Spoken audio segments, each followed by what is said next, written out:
Here's a bank president. He's important. Here's a union delegate or whatever, you know. He's important. Here's a working father. He's important. Here's a mother. Well, yeah, there's a mother. You know, she's got it rough, but...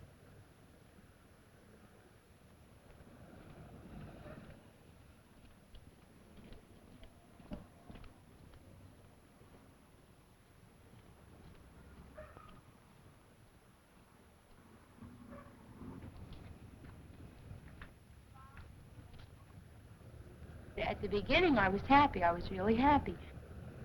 Because all I really wanted was a house of my own to participate in, to cook and clean and do what well, I really didn't like cooking and cleaning, but I had done it all my life, so it wasn't a real strain.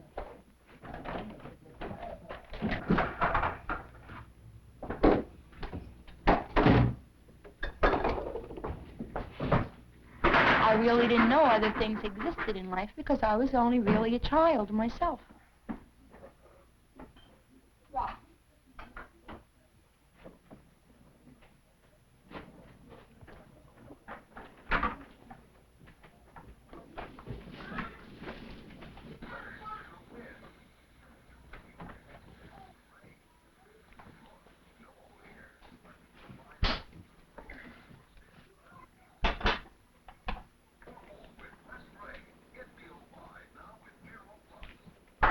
He was the first boy I ever went steady with, you know, like, because I was only 15 and I knew the only way to escape was, like, if I went to my mother and said, I have to get married, right? I couldn't go to her and say, Mom, I want to get married.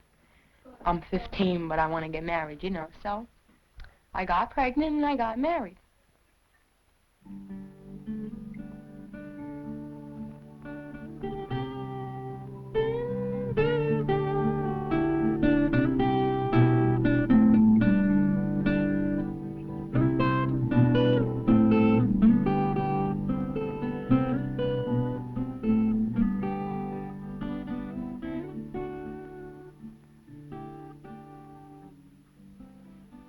It's hard to remember some of the emotions I had before, you know?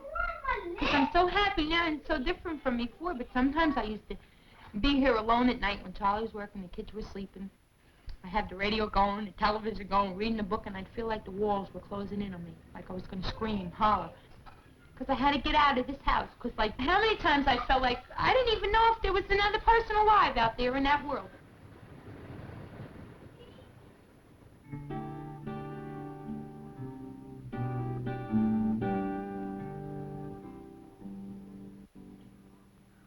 He never stopped to ask me if what he was doing is what I wanted and what was making me happy. He just knew that what he was doing was making me happy. He was a good husband. He went to work. He came home. He gave me the money, and he told me to pay the bills, buy food, and put the money in the bank. And he claims he never ran around on me. He never drank, but he was never here. We never talked. We never went nowhere together. And if we did have an argument or a fight, he'd hit me, but I deserved it, he'd say. I deserved being hit because I got too fresh with my mouth. He should hear my mouth now. He should hear it now. I've seen it happen so many times, like even with my own father come home from work and be aggravated. Because, like, something happened in work, you know, and then, like, it's be quiet, I had a hard day. But I know anyway with Charlie, when I tried to get it out, I couldn't get it out of him, but I knew specifically that was the problem. I don't think it's the man, you know, itself. It's being in a job where you don't like doing what you're doing. But so much of the aggravation and frustration of that job is brought home. Wow. Did we get there for lunch too? Huh? Yeah. Shut up, Kim. Get tissues for your nose. Come on. I don't want to be a compliment. Take tissues to school with you. My father, he was out of work a lot, you know. Even the necessities sometimes they were hard to come by. Out. Go and don't come back. Get lost along the way. Someplace. Out. Ronnie, stay with him. Money. Go to school. Stop asking me for money. No, what? I don't have it. We go get it. You get it when you come home this afternoon, okay? And, like, I remember going to high school one time wearing the same skirt for a month because there was just no money to get me any clothes, you know? Mommy, we're going home. I don't know, Jerry. I wasn't happy at home. There was no home life at home. It wasn't a family life. It wasn't everybody pulling together. It was my father going one way, my mother listening to everything he said. We had to go by the golden rule. My father was boss in the house. He wouldn't listen to nothing. He couldn't compromise with you on anything. He laid down the law and that was it. I mean, he thought he was the king of the roost and we all had to do what he said. He never asked anybody what they liked, what they wanted, how they wanted it. It was the way he wanted it, and that was it. And as far as his children went, he never thought of us as individuals or people with our own minds and our own thoughts. We were just something that belonged to him, and he was going to do with us the way he wanted us to be. Did you have to do a lot? Sure, he used to tell my mother, leave this go, leave that go. Don't you do this, don't you do that. You leave it for her to do when she comes home from school. Because all she got in her head is go out and run around, run around. So I'd come home and I'd do everything I was told. And then if I asked her to go out, I still heard, that's all you want to do is go to hell out, go to hell out. No. And when I did go out, he'd tell me, well, you gotta be home by 9 o'clock. If I came in the house 2 minutes after 9, I got the shit beat out of me. I mean, I got it beat out of me with a broom all over the house. Till it got so I didn't give a shit. If I seen I was 1 minute late, I'd stay out 2, 3, 4 hours. When I got home, he'd beat me. Which I wouldn't get beat anymore staying out 3 or 4 hours longer than I did for 2 or 3 minutes. He used to say, you wait till you're 16. You're going to quit school, you're going to go to work for me. That's who you're going to work for me. You'll get $5 a week for yourself and the rest of the money's for me. And so, I mean, like, what was I? I mean, I was a bump on the friggin' log. So I fooled him, didn't I? I got married instead. Shit.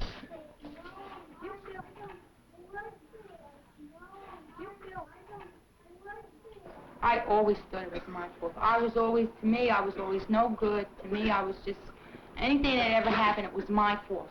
Anything that went wrong was my fault because I've had this pounded in my head since I was a little girl.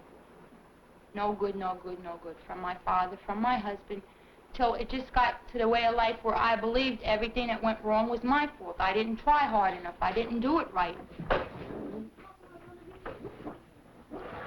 But see, eventually you start to rebel against it. Even if you say to yourself, all right, so I did wrong, but frig it, I got a right to be happy whether I'm doing wrong or not. Richard Geezy, I told you you're not to go in and out of that. What did I tell you this morning? Mommy, you said Richard had killed him. I never trusted myself to have a good thought. If something bothered me, I'd discuss it with my husband. He'd say, no, that ain't this or that ain't that, you know, and I had nobody else to talk it over with, so I had to believe what he was saying, you know, like, oh yeah, maybe I am stupid, you know, like, he's always saying to me, well, look, I know more than you do. I get out more. I get to talk to people, and I see what's going on every day, you know, and I know what's really happening. You're at home, so, I mean, I used to think, well, maybe he's right, you know. I don't know what's going on out there, so how can I really... I didn't have faith in what I really thought. I didn't believe I had the ability to do it, right? To raise my family by myself, right? I didn't think I could do it. I didn't think I could run this house by myself, or I could get a hold of money and really had the ability to stretch it from 1 month to the other.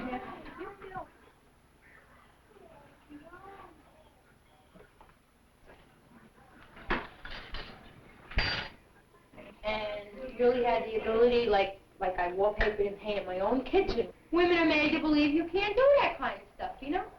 And when I got, I mean, it took me from 9 o'clock in the morning till 9 o'clock at night, and I had 6 kids underfoot, but I did it. Then, after I did that, I really knew, well, now you can accomplish anything, Janie. Don't say I can't. Just say what's the best way to do it, you know, instead of laying here and saying, no, I can't do it. Just think out different ways of doing it. When I lived at home, my father dictated to me. When I got married, my husband dictated to me. And now I don't have anybody to dictate to me. I have to rely on my own opinions and and have my own faith in myself. Before I was my father's Janie, and then I was Charlie's Janie, right? Now I'm Janie's Janie. I have to be my own person. Threw the phone out the window and Charlie out the door. So the load ain't any lighter, I ain't slaving anymore. Since Charlie ain't around and telling me what to do, well, I got some time to think. I got my own point of view. And I've been taking a long look around me. And I'll tell you what I see. I see a whole lot of different kind of women waking up strong now, finding out who they could be.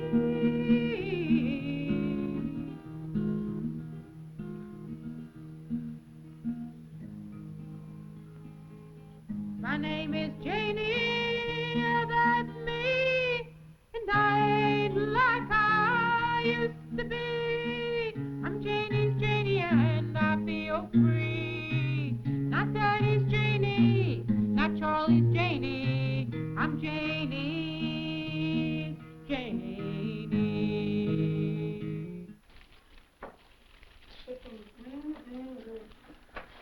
It's all season. Maybe She has to put a sweater on, Rob, to go down there because it's very cold and windy today. I want you to put a sweater on, Hook. You can't get sick again because then you can't go in the hospital and have your tonsils out. No ice cream, soda. Right, no Jell-O, no nothing. You don't want to get your tonsils out. You don't want to eat a lot of ice cream and Jell-O. maybe a way to start this off would be to talk about... Mommy, I get my tonsil out. I go come back? Sure you're coming back. Well, you don't want to come back? Sure you're going to come home. You're only going to be here like 2 days if nothing goes wrong. 1 day? One. Oh, okay. You'll be one the whole day. And maybe part of another day. One way to start it off would be to talk about that you traded $200 a week from Charlie for whatever it is you're getting from welfare, and what the difference in those two conditions are. Well, like I said, when I first separated from Charlie, right? I hate to keep saying throw him out.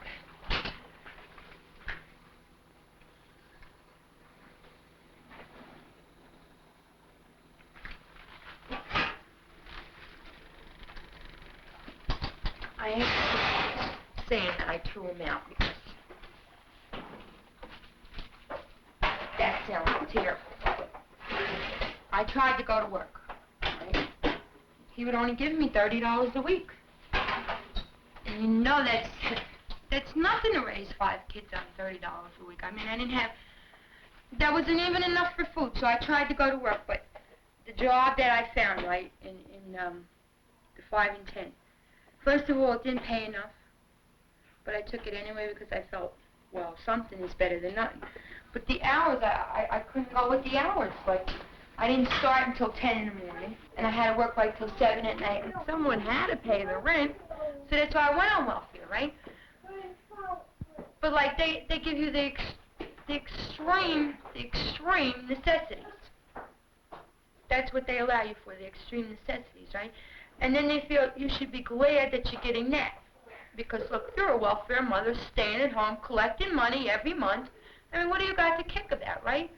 But what I got to kick about is that, like, I'm raising my kids for the welfare, or I'm raising them for the war, and I'm raising them for the country, for them to go on, and so is every other mother. You're always made to feel humble if you're poor, because you have to be glad that even though it might only be a little bit, right, they make you feel, well, maybe it isn't the best in the world, but be glad you got that because it's better than nothing, and don't ask for something better because you don't have the right to ask for it. We're doing the best we can here, and don't ask us who decided to run this place this way. Just be glad that you can be shuffled in here, have something done to you, and then be shuffled out again. But then you made to feel like you're a herd of cows or something, who don't have any right to say, well, I want to be branded or I don't want to be branded. But all I ever did was sit here and say, well, I really want help, but where am I going to get it? You know, they'll just turn their back on me and this and that, and fooling myself into believing that I was getting a shitty end of the deal, but I wasn't willing to get up and do nothing about it. Now I'm getting mad, and this is the only thing that is ever good, is to get mad and get up and fight. The worst thing is to buckle under. The best thing is to get rip-roaring mad, because this gives you strength like you never knew you had before. You can go all through grammar school, and you can go through high school, and not know all your rights with all these big companies, like the public service, and like the telephone company, or hospitals, or anything like that. I mean, I myself just went through an experience with the gas and electric company. Having had them told me that they didn't want to know nothing, they just wanted me to pay the bill, and they didn't want to know why the bill was so high. And when they found out why it was so high, and it was because somebody had booked 3 meters under my name, and they said to me, well, then that's not up to us. It's up to you to get the money out of that person. We don't want to know nothing about it. We just want our money. We're going to turn your gas and electric off, and you're going to have to fight it out with that person to get the money off of them. So when I stood up and started howling and screaming and say, well, I have to get a lawyer in on this goddamn thing, because I'm not going to sit here and take this shit. I come up here wanting to figure out things and work out things with you people, but now the only ultimatum you're giving me is saying, well, I'm sorry, you got to pay the bill, and we don't care whether it's your bill or not. You pay for it. So when I start up and start hollering, well, I'm going to get a lawyer, and I'm not only going to sue the person that put the meters under my name, I'm going to sue the gas and electric company for shutting me off, not trying to sit down and work the bill out with me, just saying, look, that's not our problem, and so I'll go someplace else with it. I said, well, I will. So then they try to hush me up because we were in a room of crowded people where other people were sitting at desks trying to get help, and they figured, well, let's shut this lady up before all these other people hear this, and start saying, well, we don't have to sit here and listen to what they're saying because that isn't always right. We'll get up and we'll start yelling and hollering too, and then we're going to have a big riot in this place. So they said, well, let's get this lady straightened out. And we'll start being nice to her now so she'll shut up and calm down, and all these other people don't hear it. And it's the only way I really got them to listen to me, not through facts of the bills that I was showing them, and not through being nice, but by getting tough and saying, look, I'm not going to take this shit. I'm going to go someplace else. If I have to, I'll go to a lawyer and find out what my rights are. And I guess they really didn't want me to find out my rights, and they didn't want these other people in the office hearing me hollering and saying I'm going to find out about my rights, so they finally sat down and worked the bill out the way I wanted it. They wanted to say, this is your problem, lady. You go and work it out. But I didn't let them do that. Where I found this new thing out, if you ask me when it happened, when it hit me, I don't really know. Maybe just reading these things and really sitting down, reading them, and trying to understand them, and trying to associate other people with myself as far as problems go, and say to myself, look, Janie, you're not the only one with them. Look at these other people that got problems. People around here don't have the money to do what they want to do. Most of them are trying to scrimp and get along just as well as the person next door, and the person next door to them, and the person next door to them. There's less trust amongst poor people because you're always so afraid, you know, of what you might lose, because you have so little the way it is, you don't want to lose any little thing, you know? Society teaches us that poor people are shit. They're not worth nothing. They don't want us to see that we're all in the same boat. I always felt like I was a white woman and I wouldn't have to get out in the world and fight, that I would always have a meal on my table and my kids would always be provided for. I never thought of, like, welfare or nothing like that. I never thought I would have to go on it.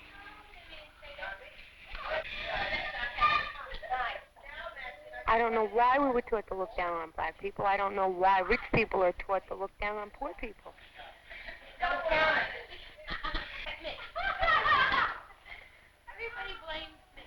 I was made to believe that a black person's feelings, they didn't have any. All they wanted to do was go out and have a good time and drink, and all you ever thought of them doing was bad things. You'd be reading things and absorbing them, but not realizing that it was turning you against people. But I noticed this prejudice inside of myself. It took me so many years to realize that isn't the way I felt. That's the way they were making me feel. I never got out and got involved with the community. I never knew people for their self. I just knew them as a man or a woman that lived down the street or around the corner, and never really sat down and tried to realize that they have as many hang-ups in life as I do and as many downfalls in life as I do.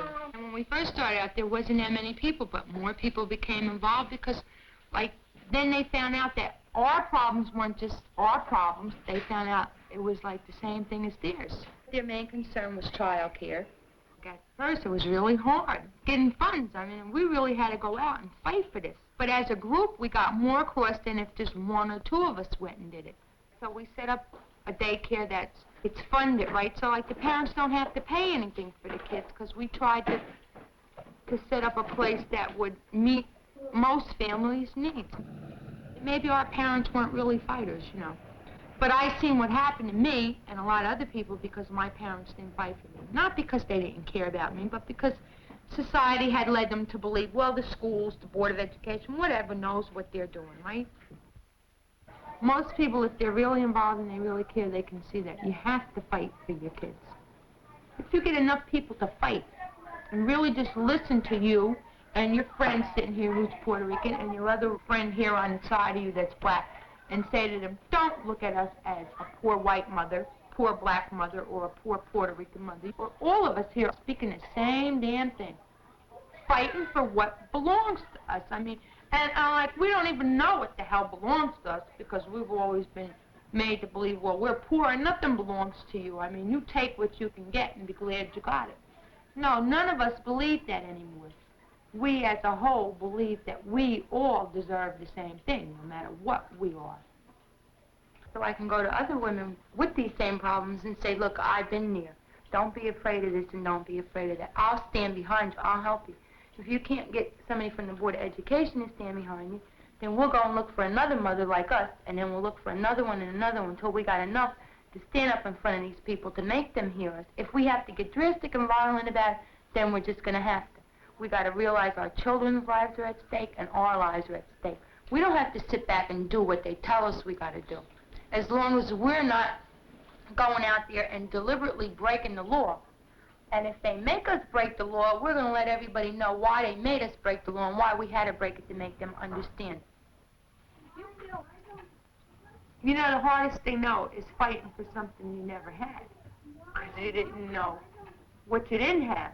Once you get a hold of a little bit, you really want to fight for more and more. And now there's so many roads to go down because we're all together. I mean, we're all willing to help each other.